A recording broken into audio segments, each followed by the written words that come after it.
After a number of competing lawsuits, CART agreed to revert to their formal initialism following the 1996 season, on the condition that the IRL would not use the IndyCar name before the end of the 2002 season. 19. CART began promoting its vehicles as Champ Cars, the term that had previously been used by USAC's championship division. In the early years after the CART IRL split, CART was in a far stronger position.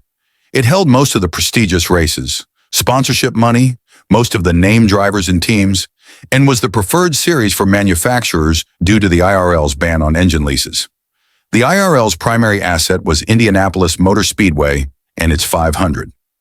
1996 and 1997 saw generally well-regarded racing with stars such as Vasseur, rookie sensation Alex Zanardi, and Michael Andretti leading the point standings, while the IRL experienced growing pains, including a rain-soaked 1997 Indianapolis 500, off-putting engine sounds from their new, normally aspirated engines, and the abandonment of USAC sanctioning due to incompetence.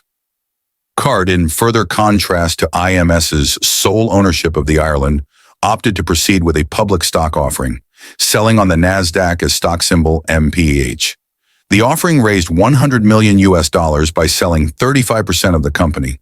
While this allowed CART to have sufficient cash reserves to expand and purchase the Indy Light Series, commentators suggested it was short-sighted to subject the notoriously secretive and fluctuating finances of the auto racing industry to public trading requirements.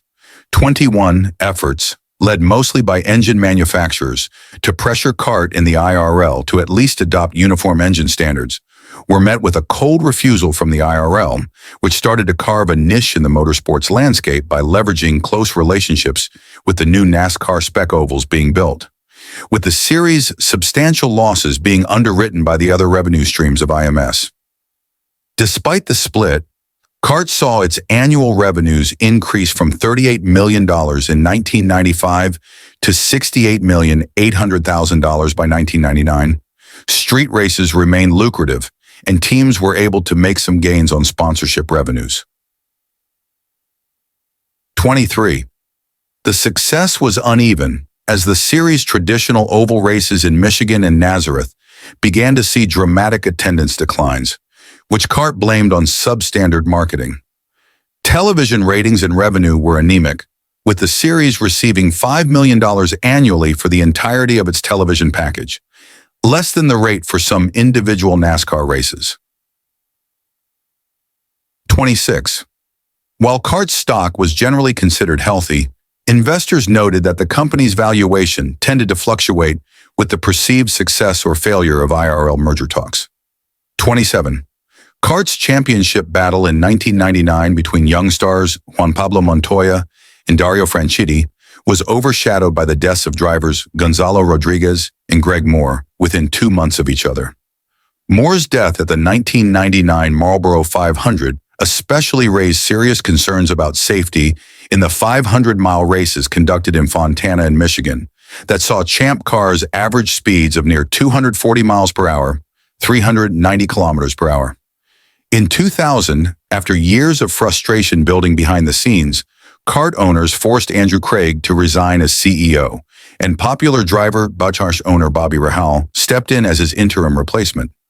Seeing the continued success of street racing and the decline of the series' oval dates, the board announced an intention of moving away from traditional venues toward overseas ovals and more street races to generate sanctioning fees, to the frustration of some of the traditional owners and United States-based sponsors. Chip Ganassi, under pressure from his main sponsors, also persuaded the board to leave Memorial Day open on the schedule and return to the Indy 500 with Vasseur and Montoya.